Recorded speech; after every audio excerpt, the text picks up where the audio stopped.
दशरथाचे मुलं सोबत आहेत म्हणल्यावर इथं आमराईत ठेवणं योग्य नाही. चला तिथून एका एसी रूम मध्ये आणलं. एसी रूम मध्ये उन्हाळ्याचे दिवस मी आधीच सांगितलं. हो मग काय केलं, एका राजमहालच पण पाहुण्यांसाठी, हो पाहुण्यांसाठी, त्याला आजकाल आपण गेस्ट हाऊस म्हणतो, गेस्ट हाऊस. एका मोठ्या गेस्ट हाऊस मध्ये एसी निवासस्थानामध्ये, त्या गेस्ट हाऊस मध्ये, रेस्ट हाऊस मध्ये राहण्याची सोय केली. आणि आता आरामाची सोय झाली म्हणले. नाश्ता फराळ पाणी झाले. दोघं भाऊ दुपारचा गुरुची सेवा केली, पाय दाबले आणि सायंकाळचे 4-5 वाजले. 4-5 वाजले, ऊन थोडस कमी झालं आणि आता डोळा लागलाय गुरुजीला, विश्वामित्राला. दोघा भावाची कुजबूज सुरू झाली. वयच काय होतं त्यांचं, 15 वर्ष. कुजबूज सुरू झाली. लक्ष इकडे द्या बरं का श्रोते मंडळी, तुम्ही लक्ष इकडे द्या. दीदी काय करतेस तू, झालं का माहिती? बस नाही हो दे, काय तसं आरामानं, मी 5 मिनिटं थांबतो मी, पण लक्ष बाकी सगळ्यांनी मात्र नंतर मला लक्ष इकडे पाहिजे. चला नाश्ता झाला, जेवण झालं. दुपारी विश्वामित्राचे पाय दाबले आणि गुरुजीला डोळा लागला, झोप लागली. आता म्हणजे गुरुजी झोपले. दोघा भावाची कुजबूज सुरू झाली. कोवळं वय होतं 15 वर्षाचं. खेळून बागडायचं वय, बरोबर, खेळायचं बागडायचं वय. दादा अरे जंगलातच फिरायलो किती दिवस झालं, गाव काय असते पाहिलं नाही, आणि ही जनकाची नगरी तर फार सुंदर आहे म्हणे. मग इथं काय करू, आपण थोडस फिरून यावं का? अरे नको रे, गुरुजी झोपलेत, काय म्हणतील, शिव्या देतील, मारतील, नको रे बाबा. विश्वामित्र फार रागीट आहे. दोघा भावांचं संभाषण चालू. हो, दोघा भावांची कुजबूज ऐकली आणि विश्वामित्रानं काय चाललं रामा असं म्हटलं. गुरुजी काही नाही, काही नाही, लक्ष्मण हट्ट करतोय नगरामध्ये फिरून यावं का? ठीक आहे जा, पण जास्त लांब जाऊ नका आणि अंधार पडायच्या अगोदर परत या, कडक आवाजात सांगितलं. ठीक आहे गुरुजी. दोघेही भाऊ उड्या मारत निघालेले आहेत आणि नगर पाहायला म्हणून राजा जनकाच्या नगरीतून, त्या मिथिला नगरीतून फिरत आहेत. हो, देव निघालेले आहेत. देवाला पाहण्यासाठी नगरातल्या स्त्रिया, इतकं देवाचं रूप पहा. कोणताही अवतार घ्या, कृष्ण अवतार असो की राम अवतार असो, देवानं सगळ्याच चित्त आकर्षून घेतलं. तो तर कृष्णच होता, पण राम प्रभूनं देखील ज्यानं पाहिलं त्याला मोहित केलं. ज्यानं पाहिलं त्याला, एका स्त्रीनं पाहिलं नगरातल्या, ती लगेच दुसरीला, अगं सीतेच्या स्वयंवरासाठी देशोदेशीचे राजे यायलेत आणि अयोध्येचा तो राजा दशरथाचा मुलगा राम तर फारच सुंदर आहे. आणि महिला मंडळीला ही बातमी लागल्यावर गावात पोहोचायला बातमी किती वेळ लागल, किती वेळ? हे व्हॉट्सअप फेसबुक काहीच नाही महाराज, काहीच नाही. लगेच तुम्हाला जर समजा एखादी बातमी गावभर पोहोचवायची, गावभर सगळ्या गावात पोहोचवायची, काहीच नाही. घरी आपल्याच बायकोला म्हणायचं, तुला म्हणून सांगायला बरं का, अजून कोणाला माहित नाही, कोणाला सांगू नको. दुसऱ्याच्या बी बाईला सांगायची नाही. दुसऱ्याच्या घरी कशाला जायचं आपण, आपल्याच बायकोला सांगायची. तुला म्हणून सांगायलो, माझा तुझ्यावर विश्वास आहे, जगात दुसरा कोणावर विश्वास नाही, फक्त तुझ्यावरच विश्वास आहे, आणि तू कोणालाच सांगू नको. ती मालकाला चहा करून देती, तुम्ही चहा प्या म्हणते, थंड होस तर आता मी जाऊन आले. लगेच एक 5 मिनिटात या घरून त्या घरी, त्या घरून त्या घरी, सगळीकडे ते मेसेज सगळे फिरत येते. आणि लगेच ते काय चहा पिणं झाला त्याचा की मग काय करते, मी जरा असं आता दुकानावर जाऊन येतो म्हणते. इथं बाजूला शेजारी, घरून निघते बाहेर आणि दुकानावर मित्रमंडळीला भेटून येतो. 10 मिनिटातच बाहेर आला ते चहा पिऊन. बाहेर आल्यावर त्याचा एक मित्र म्हणते, तुला काय माहित आहे की नाही? काय म्हणते, तुला काय माहित आहे की नाही? म्हणला काय? म्हणला अशानं असं झालं.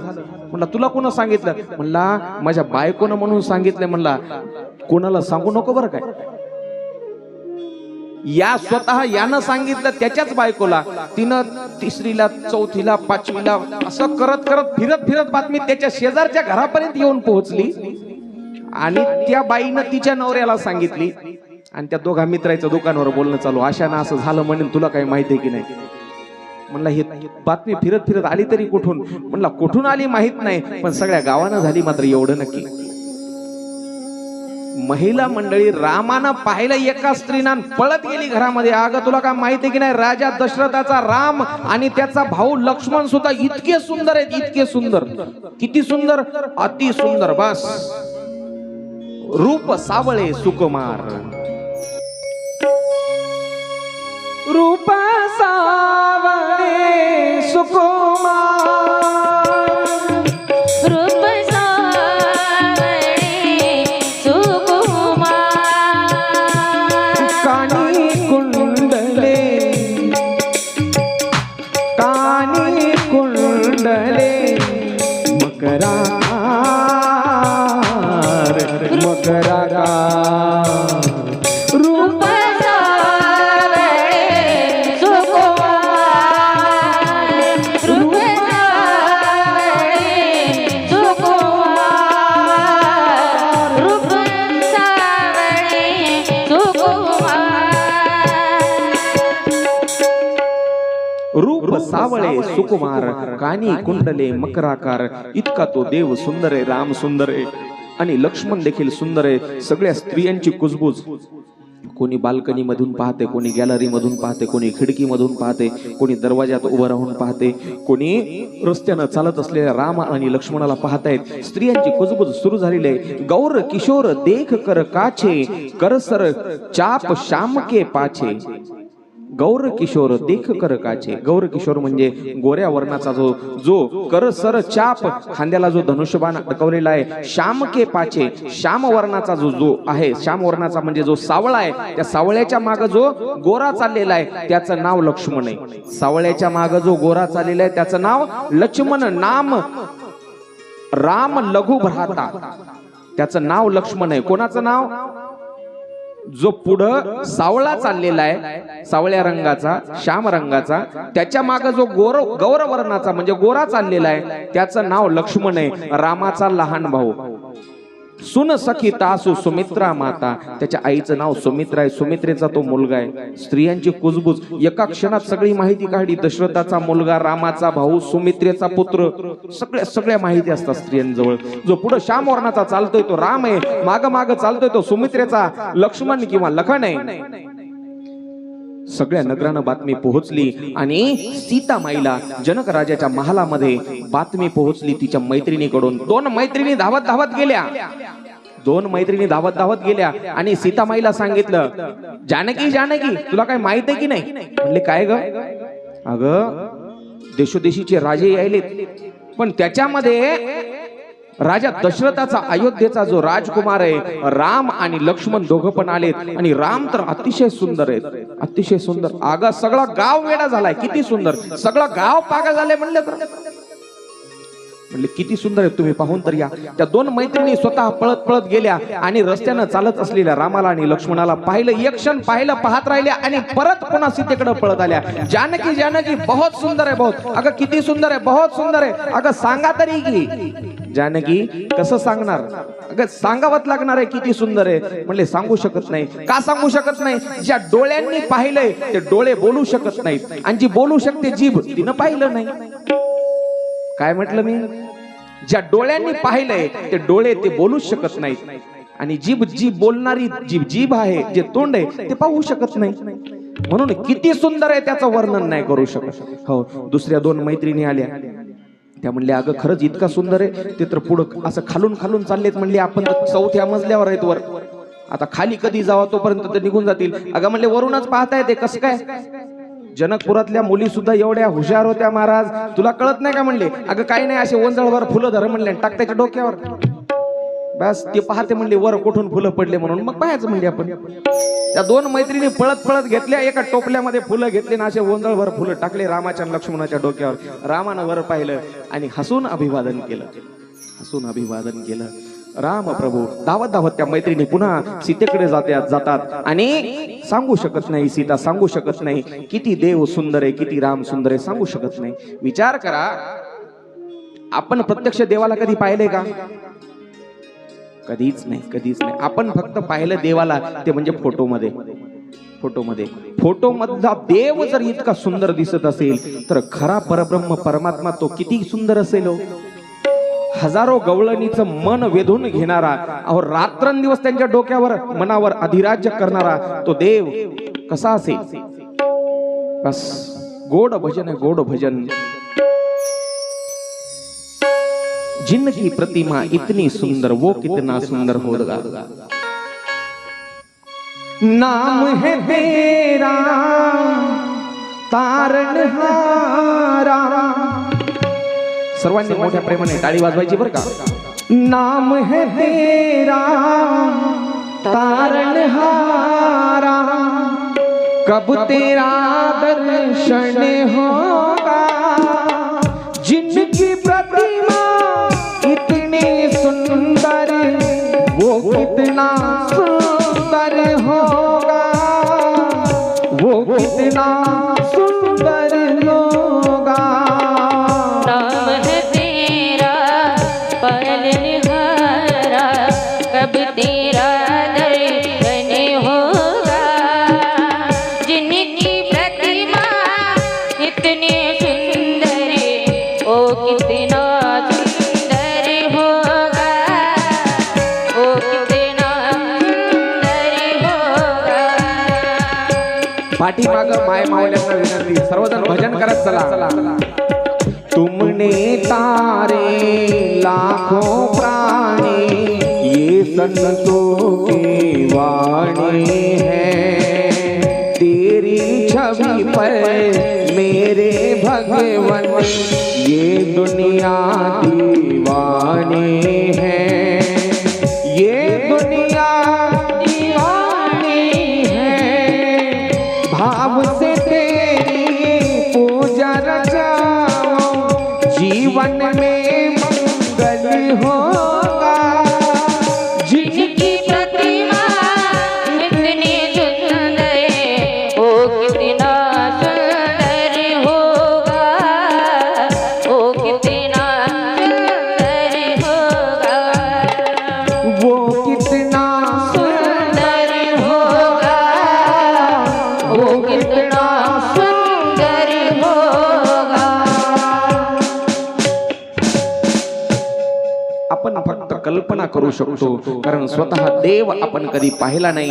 आणि जर फोटो मध्ये दिसणारा देव, चित्रामध्ये दिसणारा देव जर इतका सुंदर असेल, तर खरा देव किती सुंदर असेल। बस बराच वेळ जनकपुरामध्ये फिरलेले, एक लहान मुलगा भेटला। लहान मुलानं आल्या बरोबर रामाच्या हाताला धरलं। हो, राम राम कह रहे हैं, पिछले 3 घंटे से मैं सुन रहा हूँ, दोपहर से सुन रहा हूँ। राम प्रभु आप ही है ना राम? हो, मीच राम आहे।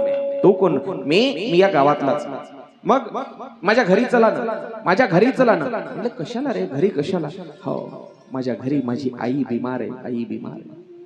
मग माझी बिमार आई, तिला चालता येत नाही, पायानं अपंग आहे, पायानं अपंग। मग जेव्हा नगरातल्या सगळ्या स्त्रिया म्हणतील ना, मी डोळ्यांनी राम पाहिला, मी डोळ्यांनी राम पाहिला, सगळ्या स्त्रिया म्हणतील, पण माझ्या आईलाच वाटेल की मी डोळ्यानं राम पाहू शकले नाही।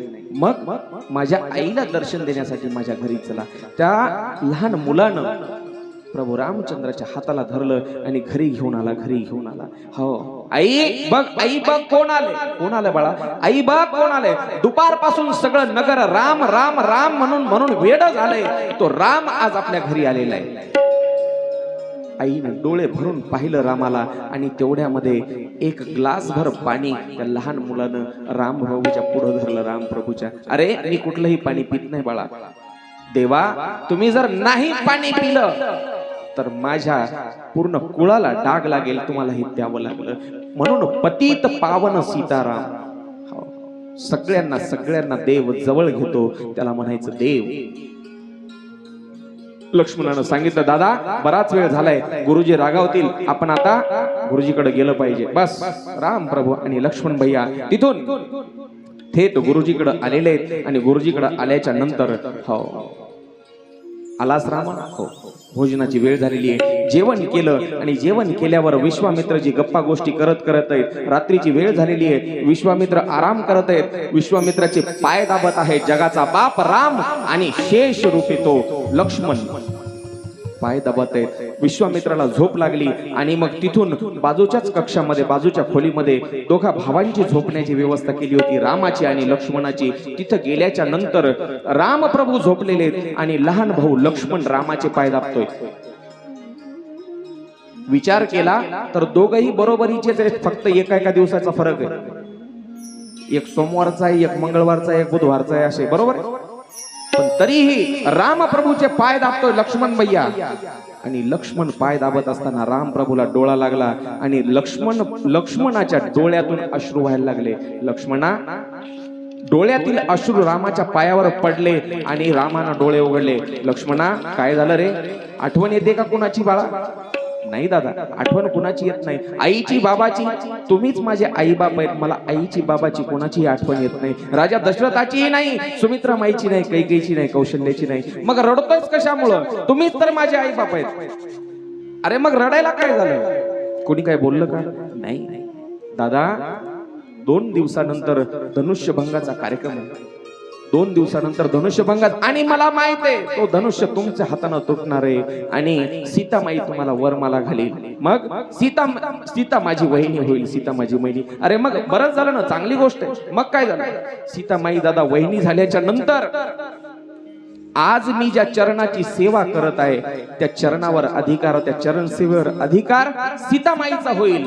जेव्हा तुमच्या खोलीमध्ये तुम्ही झोपलेले असताना सीतामाई तुमचे पाय दाबल आणि मला जेव्हा तुमच्या पायाची सेवा करावी वाटेल, मी दारात जरी आलो तरी सीतामाई मला सांगेल, लक्ष्मणा चल, आता तुझा अधिकार संपला. मग मला तुमच्या पायाची सेवा करायला मिळणार नाही. ही आहे बंधुप्रेम. याला म्हणायचं बंधुप्रेम. अरे घाबरू नकोस, मी सीतेला सांगाल तुझा फक्त अधिकार एका पायावर.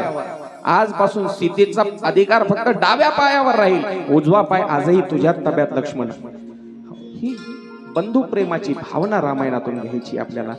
असं करत करत रात्र निघून गेलेली आहे. आता स्वयंवर जे आहे 2 दिवसावर आलेले, 2 दिवसावर, आणि धनुर्यागाची तयारी चालू आहे. धनुर्यागामधलं जे धनुष्य आहे, धनुर्याग म्हणजे काय होतं हो? धनुष्यभंगाचा जो कार्यक्रम चालू होता ते धनुष्य म्हणजे काय होतं, कशाचा नेमका कार्यक्रम होता त्याची माहिती सांगतो थोडक्यामध्ये. धनुर्यागामधलं जे धनुष्य ठेवलेलं होतं ते ब्रह्मदेवाच्या विनंतीवरून, कोणाचं धनुष्य होतं? ब्रह्मदेवाच्या विनंतीवरून शंकरानं ते धनुष्य, जनकाचाच एक पूर्वज राजा होऊन गेला, निमी राजा त्याचं नाव, निमी राजाला ते धनुष्य आपलं दिलं होतं. आणि तेव्हापासून जनकाजवळ ते धनुष्य आलेले पूर्वज आहेत निमी राजा. त्या निमी राजाला धनुष्य दिलं होतं शंकरानं. धनुष्य उचलण्यासाठी ते 10,000 सैनिक लागायचे, एवढं जड होतं ते धनुष्य. अजून याच्या मागे अजून एक दुसरी एक कथा सांगितली जाते की परशुरामाचं जे धनुष्य होतं, बरोबर, असे मतांतरी आहेत, ते पण सांगत चालणार आहे मी तुम्हाला. निमिराजाला शंकराने दिलं होतं असं म्हणतात. काही जण म्हणतात शंकराकडून ते परशुरामाला देण्यात आलं होतं आणि परशुराम एकदा राजा जनकाच्या घरी आले आणि मग चहा प्यायसाठी दुसऱ्या खोलीत निघून गेले. त्या खोलीमध्ये जे धनुष्य ठेवलं होतं ते तसंच राहिलं, कोणाला उचलत नव्हतं. मग तिथं सीतामाई आली आणि ते धनुष्य एका हाताने उचललं, जागा अशी सारवून घेतली आणि पुन्हा धनुष्य ठेवून दिलं, बरोबर. आणि मग तेव्हा मग परशुरामांना विचारलं, अरे जनका, हे धनुष्य कोणा उचललं? सगळ्याला बोलवलं, कोणी म्हणाले मी नाही उचललं. खोली कोणा सारवून घेतली? म्हणजे सीतामाईनं घेतली. बोलवा सीतेला. सीते, हे धनुष्य तू उचललंस बाळा? म्हणले हो बाबा. ही सारवून तू घेतलंस बाळा? म्हणले हो बाबा. कसं सारवून घेतलं एकदा दाखव म्हणले. सीतेनं अलगद पुन्हा एकदा ते धनुष्य असं डाव्या हातानं उचललं आणि खालची जागा पुन्हा सारवून दाखवली. ही अशी सारवली. म्हणले बापरे, एवढी ताकद या लहान पोरीच्या एका हातामध्ये आहे, बस हिच्यासाठी नवरदेव पाहायचा तर हेच धनुष्य उचलून या धनुष्याला जो कोणी दोर लावेल आणि या धनुष्याचा भंग करेल, त्याला ज्याच्यावर जो दोर लावेल, बाण चढवेल, त्याला सीतामाई दिली पाहिजे. बस हे असं धनुष्य आहे. तेव्हा जेव्हा हे धनुष्य उचललं होतं का, तेव्हा ते सीतामाईचं वय सांगितलं होतं 6 वर्ष. सीतामाई केवढी होती तेव्हा? 6 वर्षाची होती. आता 6 वर्षाची आपली दीदी कितवीला जाते शाळेत? विचार करा. मी म्हणतो ना, समाज जर सशक्त समाज जर बनवायचा असेल तर ते इकडच्या वर्गाच्या हातामध्ये. नारी शक्ती, मी म्हणतो ना, मेरे देश की महिला महिला नहीं है, महिमा है. आपल्या देशाच्या महिला जे आहेत, महिला त्या महिला अबला नाहीत, त्या देशाच्या महिमा आहेत. आजपर्यंत प्रत्येक मी म्हणत आलोय आणि सांगत राहणार, यशस्वी प्रत्येक पुरुषाच्या मागे एक स्त्री आहे. आणि ती स्त्री तुम्हाला व्हायचंय. समाज जर सशक्त, समाज निरोगी समाज जर बनवायचा आहे, ते स्त्रियांच्या हातामध्ये आजही. चला, एक दिवस निघून गेला, आता दुसरा दिवस उजाडला. दुसरा दिवस उजाडलेला आहे. दुसऱ्या दिवशी सुनैना मातेच्या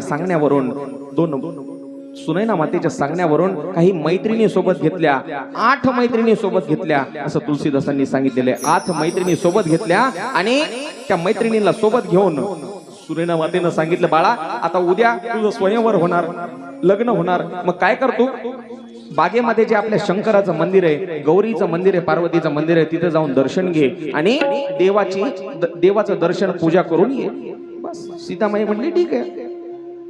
8 मैत्रिणीला सोबत घेतलं आणि बागेमध्ये आली शंकराच्या आणि गौरीच्या दर्शनाला, म्हणजे पार्वतीच्या दर्शनाला, शंकर पार्वतीच्या मंदिरामध्ये. इकडं काय झालं, जिथं रामाची आणि लक्ष्मणाची राहण्याची व्यवस्था केली होती, विश्वामित्र ऋषी तिथं आहेत आणि विश्वामित्रानं बोलवलं, रामा लक्ष्मणा इकडे या, माझी पूजेची वेळ आता थोड्या वेळानंतर होणार आहे, तुम्ही काय करा, पूजेसाठी फुलं आणा बागेतून. म्हणले आम्हाला तर तेच पाहिजे, बांधून टाकल्यासारखं झालंय. म्हणले आम्हाला हलता येईन, कुठं जाता येईन, खेळण्या बागडण्याचं वय. निघालो म्हणले आत्ताच गुरुजी, तुमची आज्ञा शिरसा वंद्य. मनातली गोष्ट सांगितली. म्हणले बस. राम लक्ष्मण हाताला धरला एकमेकाच्या, निघाले पळत बागेकडे निघाले आणि त्या ठिकाणी आले ज्या ठिकाणी सीतामाई आपल्या मैत्रिणी सोबत देवाच्या पूजनासाठी आली होती. बस राम प्रभू एका बाजूनं आणि सीताबाई एका बाजूनं, दोन्ही गेट मधून दोघांनी प्रवेश केला. आणि आता सीतेला सुद्धा फुलं तोडायची गरज होती. देवाच्या मंदिरात जायचं, शंकराच्या मंदिरात, सीतेला सुद्धा फुलाची गरज होती, राम प्रभूला देखील फुलं न्यायचे होते. बस दोघही भाऊ गप्पा मारत एका बाजूनं आणि दुसऱ्या बाजूनं सीतामाई आणि तिच्या मैत्रिणी गप्पा मारत. पण दाटी एवढी झाडांची, झाड एवढे दाट होते की इकडचं इकडच्या बाजूला दिसत नव्हतं, इकडचं इकडच्या बाजूला दिसत नव्हतं. राम प्रभूनं तीच फांदी धरली त्याच झाडाची आणि इकडून सीतामाईनं त्याच झाडाची एक फांदी धरली. दोघही फुलं तोडत आहेत. बस फांदी राम प्रभूनं एकीकडून ओढली आणि एका बाजूनं सीतामाईनं फांदी ओढली. दोघांनी एकमेकाला पाहिलं. दोघांनी आज पहिल्यांदा रामानं सीतेला पाहिलं आणि सीतेनं रामाला पाहिलं. बस कालपर्यंत फक्त चर्चा ऐकली होती, राम खूप सुंदर आहे, रामानं ऐकलं होतं सीता खूप सुंदर आहे. बस पण आज दोघांनी प्रत्यक्ष एकमेकाला पाहिलं आणि पाहतच राहिले. गोड भजन आहे. सर्वांनी टाळी वाजवून माझ्यासोबत गायचे बरं का. राम प्रभूची आणि सीतेची नजर झाली आणि एकदा पाहिलं आणि पाहतच राहिले. मिले जब राम सीता से टहलते वक्त फुलवारी, राम उन्हें प्यारे लगे, सीता भी लगे उन्हें प्यारी। देखते राम जी को जनक नंदिनी, देख गए राम जी को जनक नंदिनी। बाग में वो खड़ी रह गए, बाग में वो खड़ी रह गए। राम देख सिया को, सिया राम को, राम देख सिया को, सिया राम को।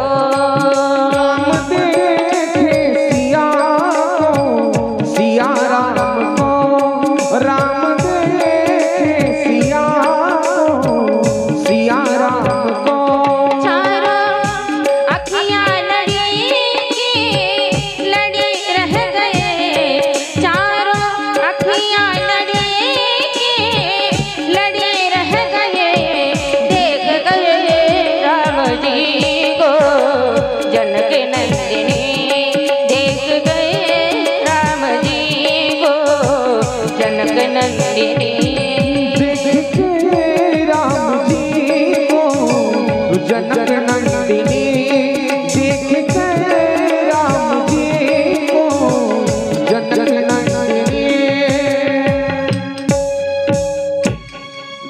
कर राम जी को जनक नंदिनी, बाग में वो खड़ी थी, खड़ी की खड़ी रह गई।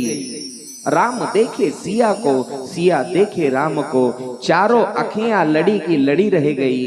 देख कर राम जी को जनक नंदिनी। बस तेवढ्यामध्ये त्या मैत्रिणीनं देखील पाहिलं, ज्या 8 मैत्रिणी सोबत होत्या, अगं किती राम सुंदर आहे, असं व्हायला पाहिजे, उद्या याच्याच हाताने ते धनुष्य तुटायला पाहिजे.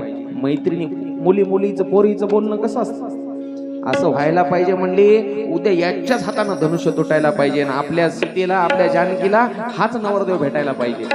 हो ग म्हणली, मलाही तसंच वाटायले. त्या 8 जणी होत्या ना, एकमेकीला बोलू लागल्या, मलाही तसंच वाटायले म्हणले, असंच हो. पण बघ ना म्हणले, हे किती 15 वर्षाचाच आहे म्हणले, किती नाजूक दिसतंय, याला काय ते तेवढं मोठं धनुष्य उचलणार आहे म्हणले. मला तर शंकाच आहे बाई म्हणले मनात. एक सखी ने कहा राम को देख कर, रच दिया है विधाता ने जोडी सुधर. असं वाटते दोघांना एकमेकासाठीच बनवले काय की, दोनों एक दूजे के लिए, एक दूजे के लिए, दोघांना एकमेकासाठीच बनवले काय की, बनवणारानं देवानं. पण असं वाटते राम खूप नाजूक आहे, आणि या नाजूक हातानं त्याला धनुष्य उचलते की नाही की काय माहित नाही. बस बोली दूसरी सखी छोटे देखन में है. दुसरी जी एक मैत्रीण होती ती म्हणली, अगं दिसायला जरी लहान असलं तर फार करामती आहे म्हण.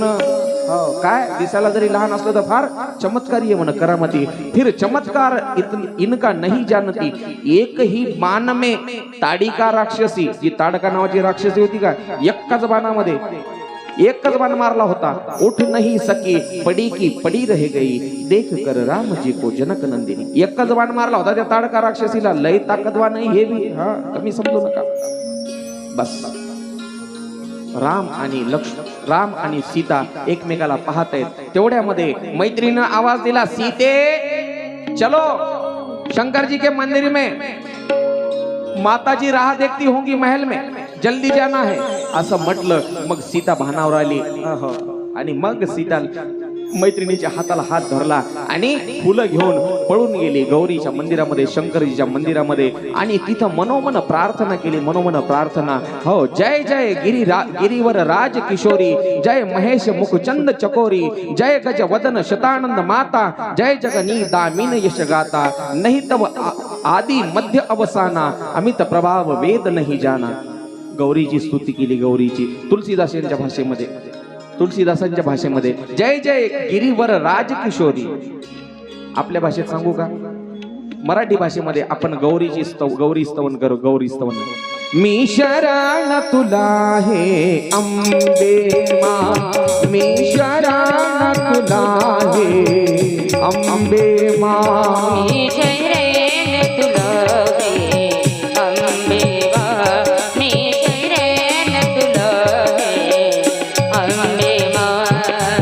अंबे मा जगदंबे मा, अंबे मा जगदंबे मा, अंबे मा जगदंबे मा, अंबे मा जगदंबे मा. शरण तुला हे अंबे मा, मी शरण तुला हे अंबे मा. मी शरण तुला हे अंबे मा, मी शरण तुला हे तारी तारी पाठी अंबे मा. चरणी तुझ्या सुख शांती मिळे, पाप वासना दूर पळे, पाप वासना दूर पळे. तू दुर्गा तू कालिका, तू लक्ष्मी संतोषी मा, महिषासुर मर्दिनी देवी पार्वती मा. मी शरण तुला हे अंबे मा, हरि बोल. मी शरण तुला हे अंबे मा, मी शरण तुला हे अंबे मा. हे त्यागामधुनी पुण्य मिळे, सत्कर्माची गोड फळे, सत्कर्माची गोड फळे. तू दुर्गा तू कालिका, तू लक्ष्मी संतोषी मा, महिषासुर मर्दिनी देवी पार्वती मा. मी शरण तुला हे अंबे मा, मी शरण तुला हे अंबे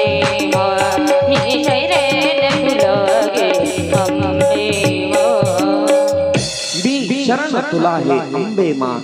सीतामाईनं मनोभावे देवीची पूजा केली. देवी प्रसन्न झाली आणि सीतेला शुभ शकून होऊ लागले. शुभ शकून शुभ शकून होऊ लागले म्हणजे सीतेचे डावे अंग फडफडू लागले. डावे अंग शुभ शकून झाले पाहिजे. स्त्रियांना वेगळे, पुरुषांना वेगळे. मला शकून सांगत बसायला वेळ नाही. जमले तर मी वाटल्यास उद्या सांगेन.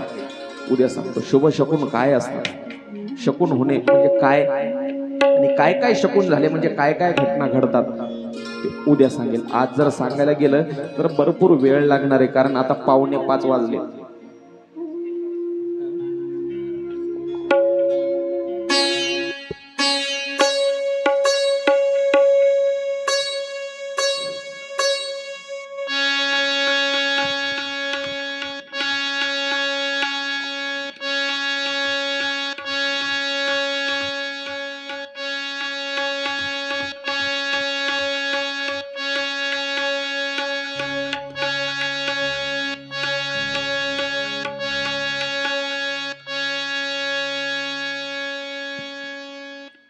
सीतामाई देखील महालामध्ये पोहोचलेली आहे आणि राम प्रभू लक्ष्मण भैया देखील विश्वामित्राकडे आलेले आहेत. आणि विश्वामित्राला सांगितलं, स्वतः रामानं सांगितलं, गुरुजी हम फूल लाने बगीचे में गए थे और वहां पे हमने सीताजी को देखा. सीता मैया को नाही बरं, आपण मैया म्हणू, पण राम कशाला मैया म्हणतील? राम कशाला मैया म्हणतील? रामाची पत्नी होणार आहे, राम मैया म्हणणार नाही. आपण म्हणू सीता मैया को राम जी ने देखा. पण राम प्रभू विश्वामित्राला सांगताना काय म्हणतील? मैंने जनक जी की बेटी सीता जी को देखा.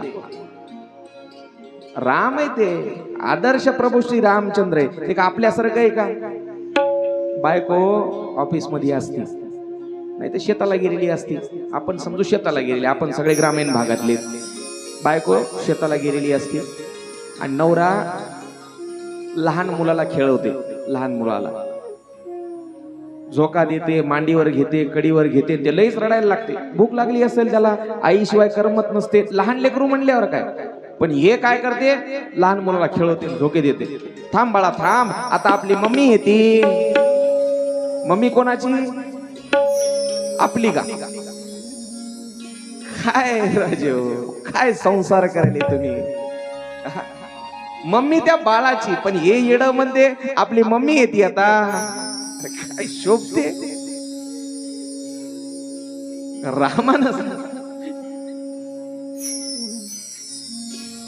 जाऊ द्या गजू आता, तुम्ही तशी आम्ही कुठं चालल्या मामी? काय तुम्हाला सांगायचं वेगळं म्हणजे काय? आमचे हे काय गोसाई भगव्या लोंग्यावाले आहेत की काय?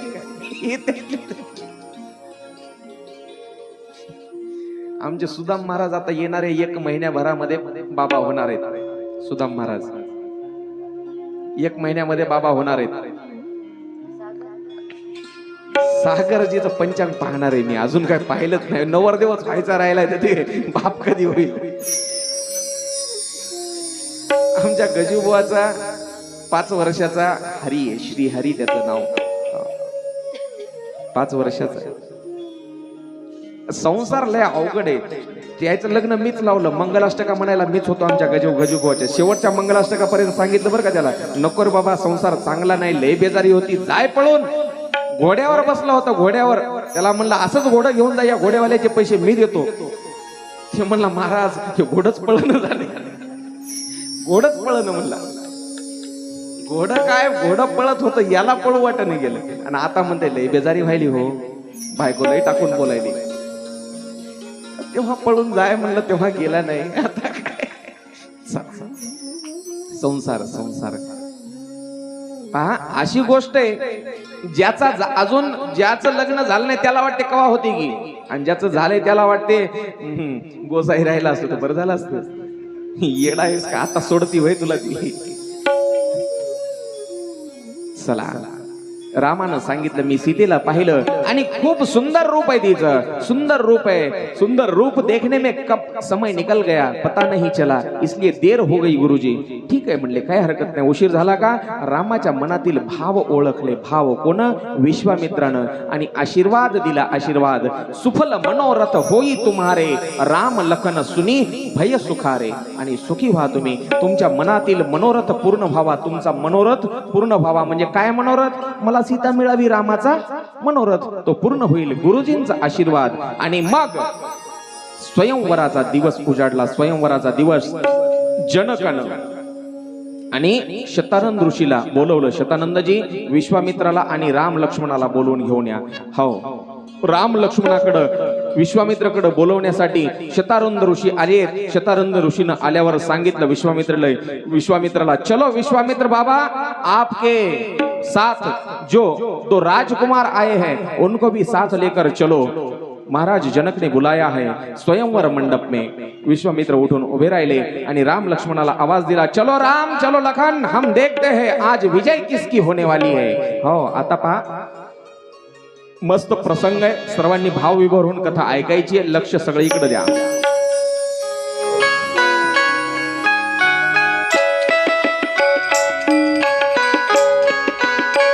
स्वयंवराच्या दिवशी राम प्रभू लखन भैया आणि विश्वामित्र शतानंद ऋषीच्या पाठी मागे मागे मागे चाललेले आहेत. आणि विश्वामित्रांना सांगितलं, चलो राम, चलो लखन, आज देखते हैं विजय किसकी होने वाली है.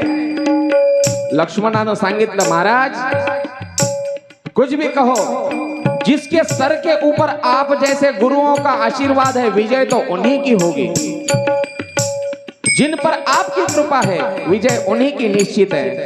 विश्वामित्र, राम प्रभू आणि लक्ष्मण भैया स्वयंवर मंडपाच्या गेटवरती आलेले आहेत. आणि खूप गर्दी झाली रामाला पाहण्यासाठी. सगळेजण उठून उभं राहून त्या गेटकडे आले आणि राम प्रभूला पाहतायत. सगळी गर्दी यायला रस्ता नाहीये. तेव्हा जनकानं उठून उभं राहिले. हातामध्ये माईक घेतला जनकानं. माईक मधून सांगावं लागलं. माईक होता का तिथं? एकाग्र चित्त करून तुम्ही ऐकताय यावरून हे लक्षात येते. माईक हातामध्ये घेऊन जनक राजा उठून उभे राहिले आणि मोठ्याने घोषणा केली, बाजू हटो, रास्ता छोड़ो, राम जी को संभालो, लखन को संभालो और विश्वामित्र जी को पूरे सम्मान के साथ अंदर लाओ. घोषणा झाली आणि सर्वांनी रस्ता दिला. विश्वामित्राला एका उच्च आसनावर स्थान दिलं. एका बाजूला राम आणि एका बाजूला लक्ष्मण बसलेले. विश्वामित्र मध्यभागी आहेत. बस आता धनुष्य उचलण्याच्या कार्यक्रमाला सुरुवात होणार आहे. राजा जनकानं घोषणा केली. मोठ्या आवाजामध्ये सांगितलं, आता धनुष्य भंगाच्या कार्यक्रमाला सुरुवात होईल.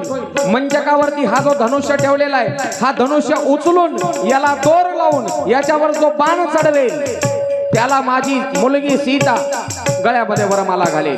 बस एक एक राजा उठून धनुष्याकडे यायला लागला. एका बाजूला एका मंचकावर उंच मंचकावर सीतामाई हातामध्ये वरमाला घेऊन उभी आहे. सीतामाई हातामध्ये वरमाला घेऊन शुभ्र फुलांची धवलमाला घेऊन सीतामाई उभी आहे. बाजूला काही 7-8 मैत्रिणी देखील आहेत. एक एक राजा उठून येतोय आणि धनुष्याला उचलण्याचा प्रयत्न करतोय. पण धनुष्य तिळभरही हालत नाही. तिळभर तसूभरही हालत नाही. अजिबात धनुष्य हालायला तयार नाहीये. त्या राजामध्ये हजारो राजे बसलेले. लंकेचा राजा रावण देखील आलेला बरं का. त्याच्यामध्ये रावण देखील. आमंत्रण नव्हतं त्याला, आमंत्रण नव्हतं. बिगर अवतानाचं झालं होतं. बिगर अवतानाचं. हो, एक एक राजा उठून उभा राहतोय. कोणालाही धनुष्य हलायला तयार नाही. एक राजा मध्येच उठून उभा राहिला आणि म्हणला, काय राजा जनक, अरे तुला माहित होतं ना 10-10 हजार राजाला हे धनुष्य उचलत नाही. 10-10 हजार लोकायला उचलत नाही. 1000 लोकायला. मग तू असा पण कस काय ठेवला? आम्ही 10,000 राजे उचलून एकदाच म्हणले उचलतो धनुष्य. 1000 राजे एकदाच उठले. तेव्हा विश्वामित्रानं सांगितलं, शतानंदानं सांगलं, सगळेजण शांत खाली बसा. खाली बसा सगळेजण.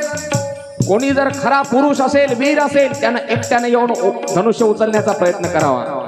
खूप सहस्त्र दस एकही 12 सीता त्यावेळेला सखीला म्हणते, अगं 1000 राजे एकदाच जर उठले, ऐका, 1000 राजे एकदाच उठले आणि त्या 1000 राजांना एकदाच धरून जर धनुष्य उचललं तर मी हार कोणाच्या गळ्यात घालू? त्या 1000 राजाच्या. तेव्हा मैत्रिणीनं सांगितलं, सीता घाबरूच नको म्हणले, घाबरूच नको. हे 1000 राजे म्हणजे काहीच नाही का म्हणले, काहीच नाही. सगळे 0 आहे 0. आणि एकचा आकडा म्हणजे कोण आहे? राम आहे. एकच तो हिरो आहे. बस त्याच्याच हाताने धनुष्य उचलणार आहे. आणि एक एक राजा उठून उभं राहू लागला. त्यावेळेला रावण उठला. रावण उठल्याबरोबर त्याचे समर्थक काही राजे होते. त्या राजांनी रावणाचा जयघोष केला. महाराज दशानन की जय हो. महाराज त्याचे बी काही समर्थक होतेच ना. महाराज दशानन की जय हो. बस रावण महाराज की जय हो. त्या राजांनी जय जयकार चालू केला आणि रावण छाती फुगून मंचकाकडे यायला लागला. छाती फुगून अशी छाती पुढे काढली, ऐटीत चालत आला. धनुष्याला जोर लावला. कसं केलं? प्रत्येक ताकद लावून. ही एक योगिक क्रिया. याला काय म्हणायचं? प्रत्येक गोष्ट पहा, तुमची कोणतीही क्रिया करताना श्वास रोखल्याशिवाय महाराज कोणतंच काम करता येत नाही. असं केल्याशिवाय, श्वास रोखल्याशिवाय कोणतंच काम करता येत नाही. मोबाईल जरी उचलायचा असेल तर त्यावेळेला तेवढ्या पुरता श्वास थांबतोच. श्वास थांबतोच. लक्ष इकडे द्या. काहीच नाही. गुफ्तगू चालू आहे. गुफ्तगू त्याला काय म्हणतात? कानातले कानात बोलणं. काहीतरी सल्ला मसलत, गंभीर विषयावर चर्चा, कुछ तो भी गुफ्तगू चालू आहे. मी काय सांगत होतो? कोणतंही जर काम करायचं असेल तर श्वास रोखावाच लागतो. धनुष्य उचलायचं ना, श्वास रोखून धरून, त्याला काय म्हणतात? कुंभक म्हणतात. कुंभक. श्वास रोखून धरणे. कोणतीही क्रिया करा, त्या रोखलेल्या श्वासामध्ये तेवढंच आपण कोणतंही काम श्वास रोखून धरूनच करू शकतो. एरवी नाही करू शकत. पाण्याची घागर उचलायची, असं जोर लावून उचलतो, त्यावेळेला आपला श्वास थांबतेच.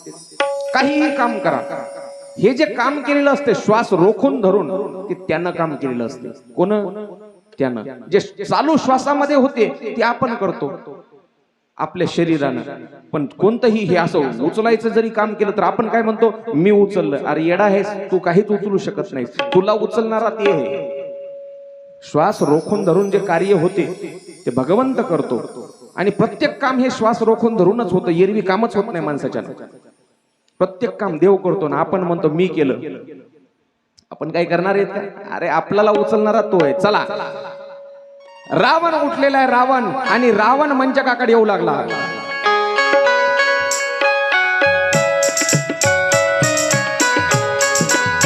त्याचे जे काही समर्थक राजे होते त्यांनी मोठ्याने जयघोष करायला सुरुवात केली. रावण महाराज की जय. रावणाला अधिकच गर्व चढला. माझ्या एवढा वीर पुरुष या ठिकाणी कोणीच नाहीये. हिमालय पर्वत, कैलाश पर्वत, तेही महादेवासहित उचलला होता मी. महादेवासहित कैलाश पर्वत उचलणारा मी वीर, आणि मला धनुष्य उचलणार नाही. रावण धनुष्याच्या जवळ आलेला आहे. रावणानं दोन्ही हात लावले, ताकद लावली. धनुष्य 1 फूट उचललं. 1 फूट. जे जय जयकार करणारे राजे होते त्यांना अजूनच चेव आला. मोठ्याने दशानन महाराज की जय जयघोष चालू केला. आणि रावणानं उत्स्फूर्तपणे ते धनुष्य 1 फूट, 2 फूट, 3 फूट, 4 फूट छातीपर्यंत उचललं. छातीपर्यंत. पण छातीपर्यंत उचललेलं धनुष्य त्याला उभं करता आलं नाही. उभं करतानाच्या वेळेस फक्त धनुष्य उचलायचं नव्हतं, त्याला दोर लावायचा होता, त्याच्यावर बाण चढवायचा होता. धनुष्य उभा करताना रावणाचा तोल गेला आणि तो शिवधनुष्य घेऊन रावण खाली कोसळला. बस होणारा जय जयकार थांबला. सगळीकडे मंडपात शांतता पसरली. रावणाच्या छातीवर धनुष्य पडलेले, रावणाच्या तोंडातून फेस यायला लागला. कशामुळं? तुम्ही म्हणाल, तुम्ही आता सांगितलं महाराज रावणानं तर कैलाश पर्वत उचलला होता, तेही महादेवासहित. मग रावणाला धनुष्य उचलणं अवघड होतं का? काहीच अवघड नव्हतं त्याच्यासाठी. धनुष्य एका हाताने उचलू शकत होता रावण. पण आट तेवढीच नव्हती. धनुष्य उचलायचं, त्याला दोर लावायचा आणि त्याचा भंग करायचा, तोडायचं ते धनुष्य. बरोबर? आणि तोडणं काय रावणाला जमलं नाही. तोडणं म्हणजे नुसतं तोडणं नव्हतं, तर ते धनुष्य तोडणं म्हणजे अहंकार तोडणं होतं. आणि अहंकार तोडणं रावणाला मरेपर्यंत जमलं का? अहंकार तोडायचा होता, म्हणून रावणाला ते जमलं नाही. धनुष्य छातीवर घेतला आणि पडला, तोंडातून फेसायला लागला. अनेक सैनिक धावून आले आणि ते धनुष्य कसं तरी बाजूला केलं आणि रावण सुटला तिथून. बस मंडपात सगळीकडे शांतता. आता कोणीही काही बोलत नाही. तेवढ्यामध्ये जनक राजे उठून उभे राहिले आणि मघाच्या सारखाच हातात माईक घेतला आणि हातात माईक घेऊन तेव्हा राजा जनकानं घोषणा केली, मैंने देख लिया आपकी ताकत को, मैंने देख लिया आपकी वीरता को. अरे कोई क्षत्रिय बचा है कि नहीं इस पृथ्वी पर? अब ये मत कहो की कोई क्षत्रिय है, कोई वीर है, कोई वीर पुरुष है. मला वाटत नाही की आता कोणी वीर या ठिकाणी उरलेला आहे, कोणी क्षत्रिय या ठिकाणी उरलेला आहे. तुमची सगळ्यांची ताकद पाहिली मी. अरे तुमच्यानं धनुष्य उचलणं होत नाही. धनुष को उठाने वाला शायद ब्रह्मा जी ने पैदा ही नहीं किया है. काय म्हणले जनक राजा? धनुष को उठाने वाला शायद ब्रह्मा जी ने पैदा ही नहीं किया है. खरं होतं ना, ब्रह्मदेवानं पैदा केले का धनुष्य उचलणाऱ्याला? धनुष्य कोण उचलणार आहे आता? रामप्रभू. रामप्रभू धनुष्य उचलणार आहेत. आणि रामप्रभू म्हणजेच नारायण भगवंत.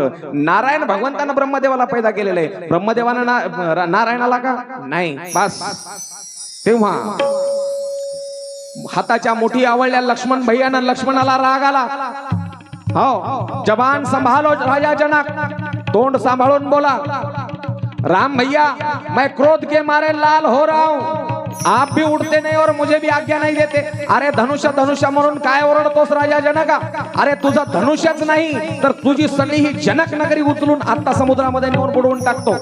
राम भैया, तुम्ही उठत नाही तर मला उठू देत नाही. रामानं सांगितलं लक्ष्मणा, बस शांत शांत. अरे भैया, आप मुझे शांत रहने को कह रहे हैं. रामानं पुन्हा असं केलं. अरे शांत, मी आधीच सांगितलं रामाचा स्वभाव शांत, लक्ष्मणाचा रागीट, लगेच राग यायचा. लखन, क्रोध के मारे लाल हुआ है तू और मैं सूरज हूं. रामानं सांगितलं तू लाल झालास रागानं, पण मी सूर्य आहे. आणि जेव्हा पूर्व दिशा लाल होते तेव्हा या रामरूपी सूर्याचा उगम होतो. बस सर्व लोकांना आता कळून चुकलं होतं. लक्ष्मण रूपी पूर्व दिशा तांबडी लाल झालेली आहे आणि आता रामरूपी सूर्याचा उदय होणार आहे. विश्वामित्र त्यावेळेला उठून उभे राहिले आणि रामाकडे पाहिलं. रामाच्या डोक्यावर हात ठेवला आणि आता सांगितलं, रामचंद्र उठो. उठहु राम भंजहु भव चापा, उठहु राम भंजहु भव चापा, मिटहु तात जनक परितापा, मिटहु तात जनक परितापा. राघव उठो और धनुष को तोड़ डालो, तोड़ दो इस धनुष को, असं म्हटलं. तेव्हा राम प्रभू उठून उभे राहिले आणि सगळे लोक पाहते. राम खड़े हो गए और हाथ जोड़कर विश्वामित्र जी को प्रणाम किया, अपने माँ बाप को याद किया, गुरु वशिष्ठ को याद किया और उस मंचक की तरफ निकल पड़े जहां वो धनुष रखा था.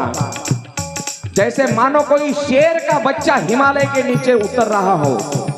काय म्हणताय तुलसीदास जी? जैसे कोई शेर का बच्चा हिमालय पर्वत से नीचे उतर रहा हो. जसं काही एखादा वाघाचं पिल्लू किंवा सिंहाचं पिल्लू हिमालय पर्वतावरून असं ऐटीत खाली यावं, त्याप्रमाणे रामप्रभू आता मंचकाकडून त्या आपल्या आसनाकडून मंचकाकडे येत आहेत. सगळेजण पाहत आहेत. तेव्हा सीता घाबरली आणि आपल्या मैत्रिणीला काय म्हणते, हो सखी मैत्रिणी, अगं दीदी, रावण जैसे बलशाली को ये धनुष्य उठाया नहीं गया और ये अयोध्या का राजकुमार अगर नहीं उठा पाया तो जर रामाला ये धनुष्य जर उचलता नाही आलं तर मग काय होईल? सीता प्रार्थना करते आपल्या आराध्याला, गणनायक वरदायक देवा. सीता प्रार्थना करते आणि आपल्या धरणी माईला देखील प्रार्थना करते. धरतीची मुलगी आहे सीता म्हणून धरती माईला देखील प्रार्थना करते. हो, तेव्हा लक्ष्मण भैया लक्ष्मणानं सांगितलं रामाला उद्देशून, रामदादा उचला ते धनुष्य, लावा त्याला दोर आणि रघुवंशाची ताकद दाखवा या जगाला. राम जेव्हा धनुष्याकडे पाहिलं, रामानं जेव्हा धनुष्याकडे पाहिलं तेव्हा धनुष्य आपोआप हलू लागला. आपोआप जेव्हा नजर टाकली त्या धनुष्यावर आपोआप धनुष्य हलते. हो, सगळीकडे उजेड पडला, लख प्रकाश पडला, जणू काही वीज चमकलेली आहे सगळ्याच्या डोळ्यासमोर आणि कुणालाही काही दिसत नाहीये. हजारो सूर्यांचा प्रकाश जसा एकाच वेळी पडावा, हजारो सूर्यांचा प्रकाश जसा एकाच वेळी पडावा तसा सगळा सर्व ते मंडप प्रकाशानं भरून गेलेला आहे. आणि त्या प्रकाशातच, त्या उजेडातच रामप्रभूनं ते धनुष्य उचललेले आणि त्याला दोर लावण्यासाठी ओढलेले आणि त्याचबरोबर काळ दिशी आवाज झाला आणि धनुष्य भंग झाला. बोले प्रभू श्री रामचंद्र भगवान की जय. सगळ्या जमलेल्या राजांनी आणि सर्व त्या दरबारांनी रामप्रभूचा जय जयकार केला. रामप्रभूनं एका क्षणात ते धनुष्य उचललं होतं आणि त्याला दोर लावताना त्या धनुष्याचे 2 तुकडे करून दाखवले होते जगाला. सर्व जगाला ताकद दाखवून दिली रघुवंशाची. बोलिए प्रभू श्री रामचंद्र भगवान की जय. एक वीज कडकडावी असा आवाज झाला. डोळ्यासमोर हजारो सूर्य चमकावेत, हजारो सूर्य. तेवढा प्रकाश त्या सर्वांना दिसला.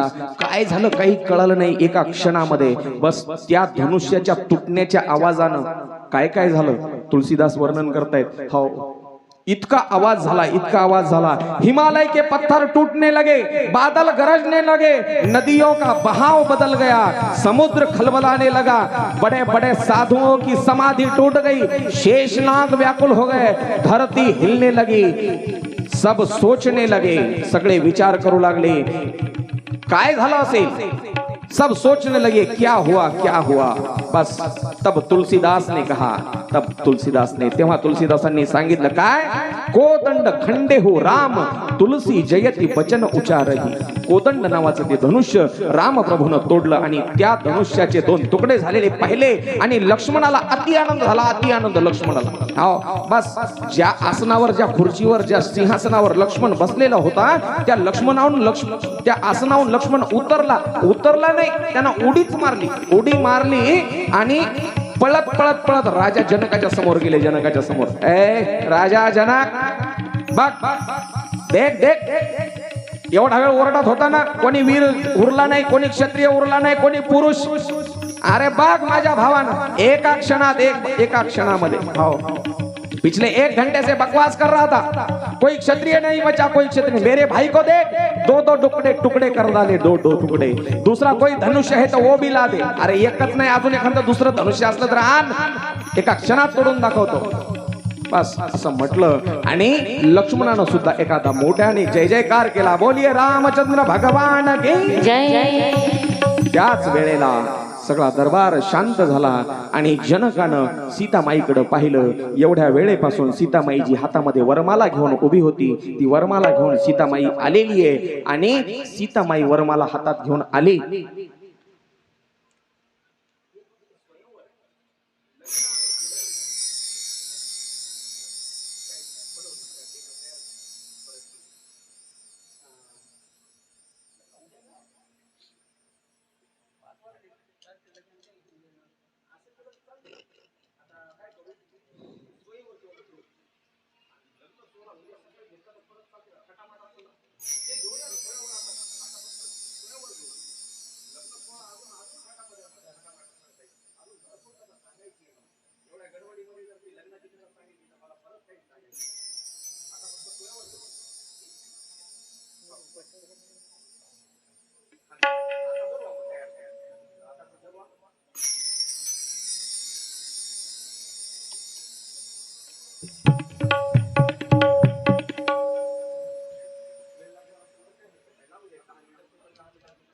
पुढचा भाग घेतो. हो, सीतामाई हातामध्ये वरमाला घेऊन उभी आहे. वरमाला घेऊन 10 मिनिटं लागणार आहेत. आपल्याच इथले, आपल्याच गावातले, आपलेच लेकरं आहेत. सजवून त्यांना आपण राम आणि सीतेच्या स्वरूपात आणणार आहोत. सगळ्यांचं लक्ष इकडं पाहिजे, इकडं पाहिजे. बस त्या वेळेला अजून सीतामाईनं हार राम प्रभूच्या गळ्यात घातला नाही. सर्वांना वाटलं आता सीतामाई आणि राम प्रभू यांचा स्वयंवराचा कार्यक्रम होणार आहे. पण त्यावेळेला त्या ठिकाणी दरबारामध्ये सगळे राजे बसलेले असताना एक व्यक्ती त्या ठिकाणी हजर झाली. हो, त्या व्यक्तीचं काय नाव?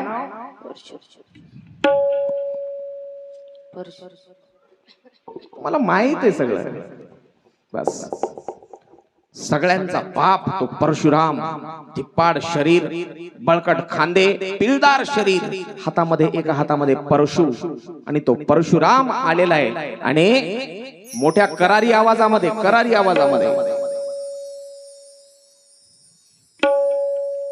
राजा जनकाला आवाज दिला, ऐ जनक यहां इतनी भीड़ क्यों? काय म्हटलं परशुरामानं, ऐ जनक या इतनी भीड क्यों? काही माणसाची बोलायची ती सवयच असते बरं का. किती प्रेमाने बी बोलू द्या, असं वाटते ते मारते की काय की बाबा. काय म्हणले, ऐ जनक यहाँ इतनी भीड़ क्यों है?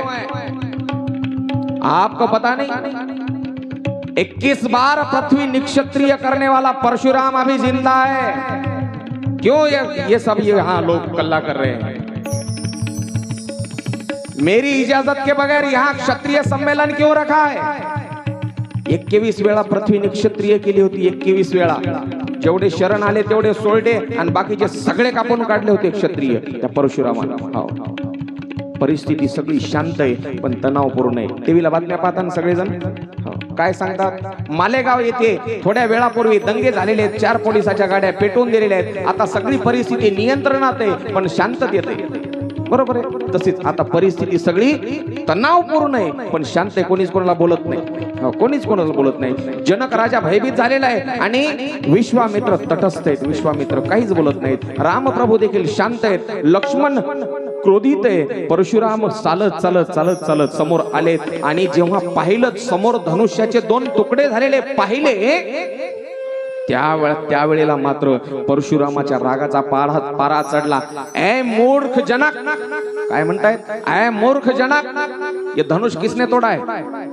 जिसने भी धनुष तोड़ा है मेरे सामने लाओ, उसको मेरे सामने लाओ, मार डालूंगा मैं उसे. बता दे ये धनुष भंग करने वाला कोण आहे? राम प्रभूने विचार केला.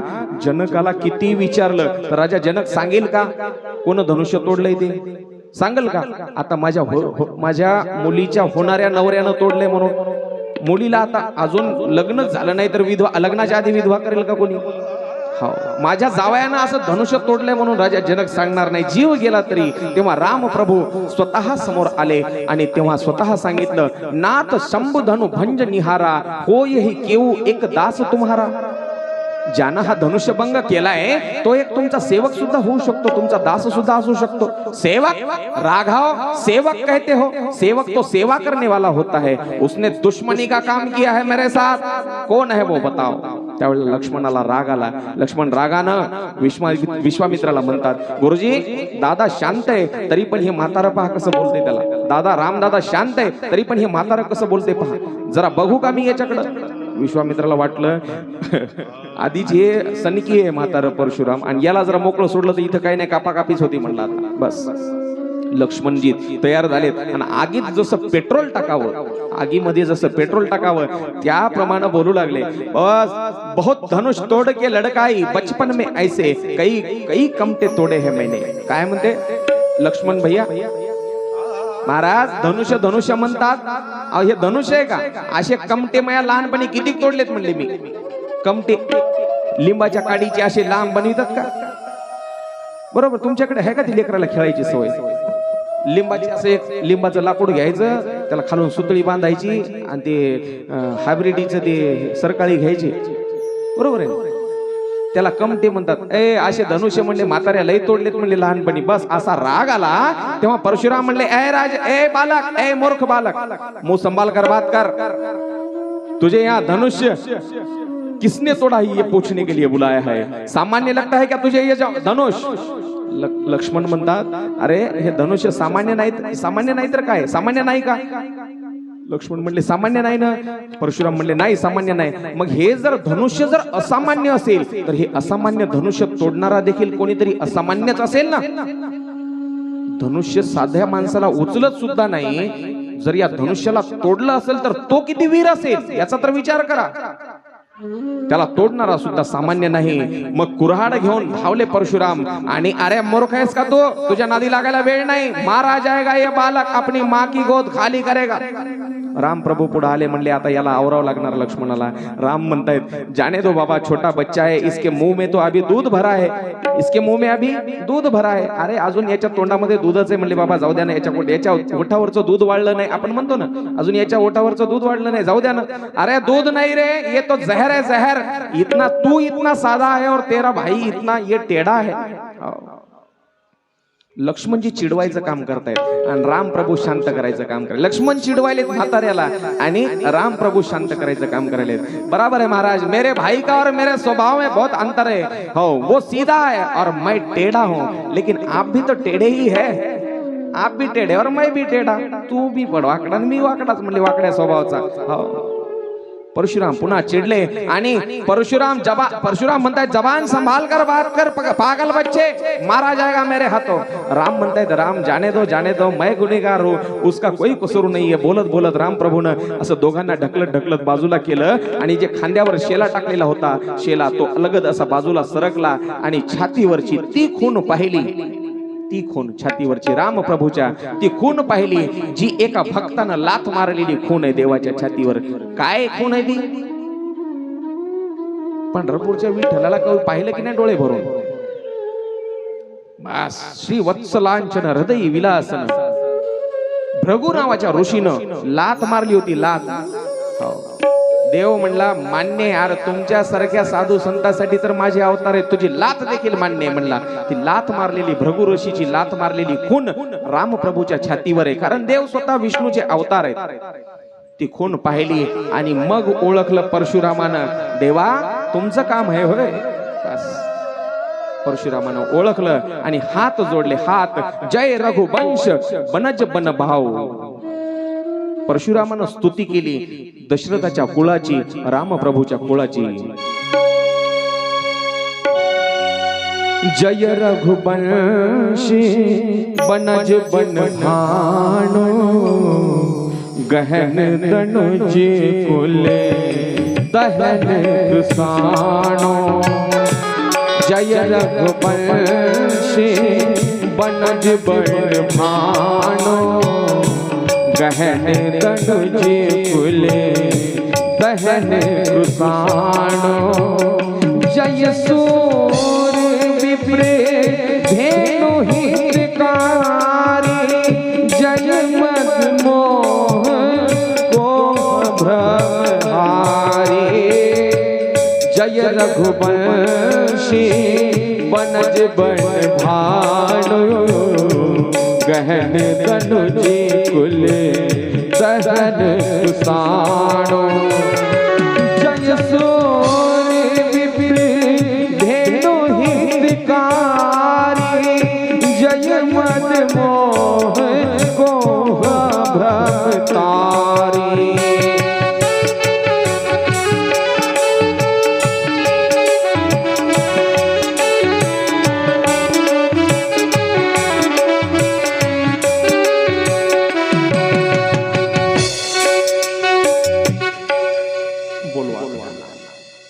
राम प्रभूंचा जय जयकार करून दशरथाच्या कुळाचा जय जयकार करून हो परशुरामजी जायला निघाले. हात जोडून रामापुढे परशुराम म्हणतायत, अज्ञानामुळं बरंच काही बोललो प्रभू, दोघं भाऊ तुम्ही मला क्षमा करा, मोठ्या मनानं क्षमा करा. आणि जाताना जय जयकार केला परशुरामानं. दशरथ नंदन रामचंद्र भगवान की जय. परशुरामजी निघून जातात आणि आता राजा जनकाच्या डोळ्यामध्ये आनंदाचे अश्रू आलेले आहेत, आनंदाचे अश्रू धारा लागले आहेत, अश्रुधारा आनंदाच्या.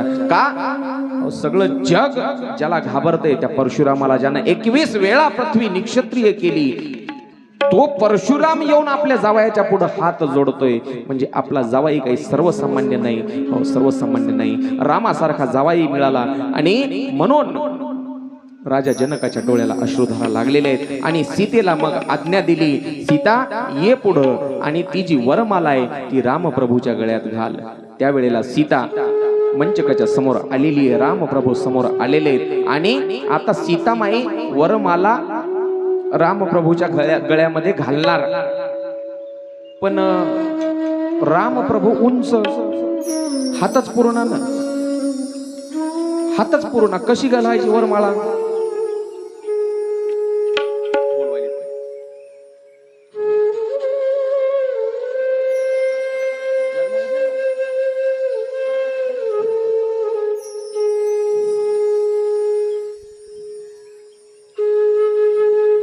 सीतामाई अशीच उभी आणि रामप्रभू असेच उभे. आता जसे 2 मिनिटं गेले काय, तसेच 5ही गेले, 6ही गेले, 7ही गेले, 8ही गेले. ऐकणाऱ्या लोकांना जांभळ्या येऊ लागल्या. 10 मिनिटं झाले, 15ही झाले, 20ही झाले. कोणीच कोणाला बोलायला तयार नाही आणि कोणी कोणापुढे वाकायला तयार नाही. त्यावेळेच्या सारखे आताच्या सारखे काही सकोने नव्हते तेव्हा. आता हात पूर्ण गेला तरी आता ते काही असलं तरी नवरीला काही जणांना उचलून धरायचं, नवरदेवाला काही जणांना उचलून धरायचं. तसं तेव्हा नव्हतं. तसं तेव्हा नव्हतं. तेव्हा अर्धा तास वाट पाहिली, अर्धा तास. रामप्रभू हालायला तयार नाही आणि सीतामाई बी हालायला तयार नाही. मग काय करायचं? सीतामाईनं पाहिलं लक्ष्मण भैयाकडं. लक्ष्मण भैया, दिराचं आणि वहिनीचं नातं असं असते महाराज. हो, एका आईनं जसं आपल्या लहान मुलाला सांभाळायचं असते, आईनं लहान मुलाला, तसं आपल्या वहिनीनं लहान दीराला सांभाळायचं असते. आईचं आणि मुलाचं नातं त्या दीराचं आणि वहिनीचं असते. बस सीतामाईनं लक्ष्मण भैयाकडे पाहिलं आणि नजरेमध्येच विचारलं, काय तुमचे दादा वाकायलाच तयार नाहीत. लक्ष्मण भैयानं खुनेनच सांगितलं, तुम्ही थांबा, काळजी करू नका, मी सगळं पार पडतो व्यवस्थित. खुनेनच सांगितलं. बस आंखों में इशारे हो गए, बस बैठे बैठे जीने का सहारा हो गया. थांबा, तुम्ही गडबड करू नका. लक्ष्मण भैया आपल्या जागेवरून उठलेले आहेत आणि राम प्रभूच्या पायाच्या जवळ गेलेले आहेत. बस माझ्या दादासारखा दादा जगात नाही असं म्हणले आणि पाय धरले. पाय धरल्याबरोबर बस लक्ष्मणाचे खांदे असे धरण्यासाठी देव वाकले. उठ लक्ष्मणा उठ, असे वाकल्याबरोबर सीतामाई म्हणली, हीच संधी आहे. बस टाकली उरमळ्या गल्या. हो, आकाशाशी जडले नाते, जडले नाते, जडले नाते, आकाशाशी जडले नाते, जडले नाते, जडले नाते, धरणी मातेचे. काय म्हणतो मी? आकाशाशी जडले नाते, धरणी मातेचे. नातं तर सीतामाईचं रामाचं आहे, मग आकाशाचा धरणी माईचा काय संबंध? आकाश सूर्याचं ठिकाण आणि रामाचं कुळ म्हणजे सूर्यकुळ, आकाशाचं कुळ. आकाशाशी जडले नाते, धरणी मातेचे. सीतामाई कोणाची मुलगी आहे? धरणी माईची आहे. म्हणून हे नातं फक्त रामाचं आणि सीतेचं नाही, तर हे पृथ्वीचं आणि आकाशाचं नातं आहे. म्हणून सुंदर गोड गदी माडगुळकरांनी मला वाटते गीत रामायणामध्ये लिहिलेलं हे गीत आहे. मस्त छान. इकडे लक्ष द्या, लक्ष इकडे. लाजली सीता स्वयंवराला, लाजली सीता स्वयंवराला. म्हणता का? या या या. अहो घरी गेल्यावर मग म्हणाले तर महाराज या घ्या घ्या घ्या, बिंदास घ्या, काहीच अडचण नाही. आपले सगळे या.